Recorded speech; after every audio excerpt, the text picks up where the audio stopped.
Hello and welcome to the Discover History YouTube channel, and once again today, as I said yesterday, there is so much up here. We're giving you another treat today and we're giving you two videos again. Hopefully you've watched the first video that we did talking about the role of the turrets on Hadrian's Wall.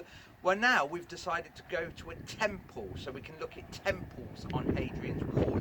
Now what you have to remember is the Romans were predominantly pagan for most of their period in history, but you have to remember they did convert to Christianity later on. And the interesting thing is, the Romans were not only a multicultural force, the Romans were also a people that allowed, to a certain degree, for example, the auxiliaries to pray to the gods that they knew. So even though we're in a temple here today, a Roman temple, it's quite common up here on Hadrian's Wall to find temples with not just Roman gods dedicated in here. You could also find the local deities as well.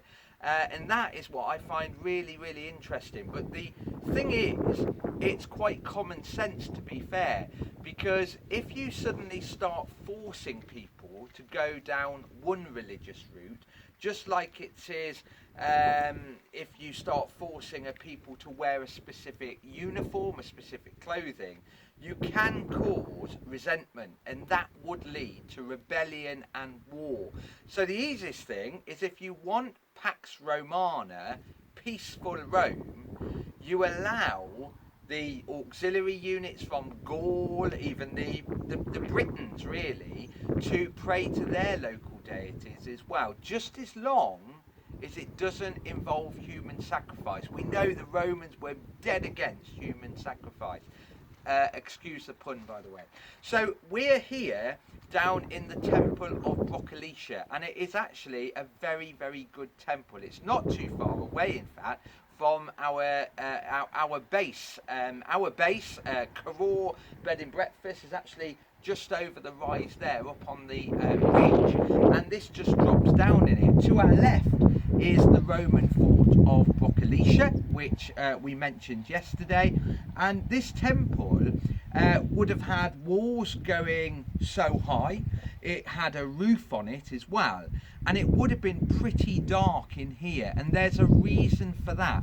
This temple here is technically set up for the Mithras god, or the Mithras cult, and just on the end here we do actually have an altar that is dedicated purely to Mithras, and it has a head on it, and at the back there is actually a niche to allow you to put a lamp in there to actually give that altar some lighting, very much like having an icon with gold paint on it, so it looks as if the halo, for example, on a Christian saint is glowing. Now there's a reason why the Mithras temple was meant to be dark anyway, and it's really down to the legend that Mithras fought the sacred bull inside a dark cave, a deep dark cave, and then feasted on the sacred bull afterwards with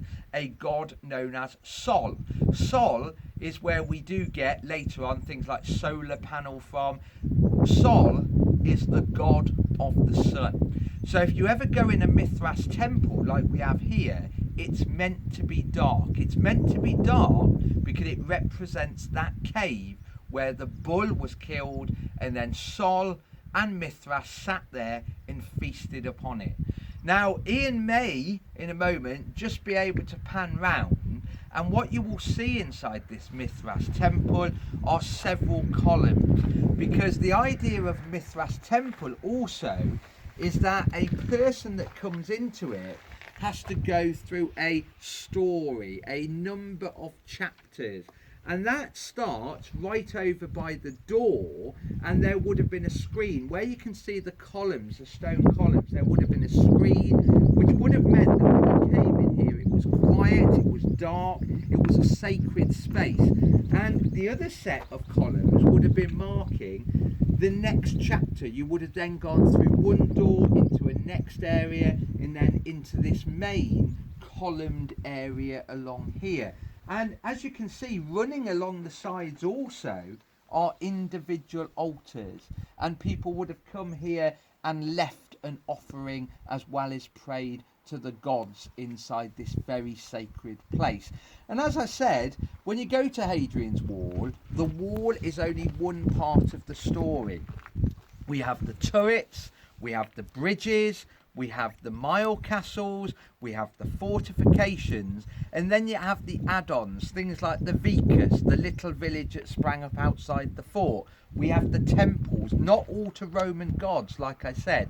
So when you look at Hadrian's Wall, you must think of it as a whole topic, not just a stone wall that cuts the edge of empire from the land of the barbarian.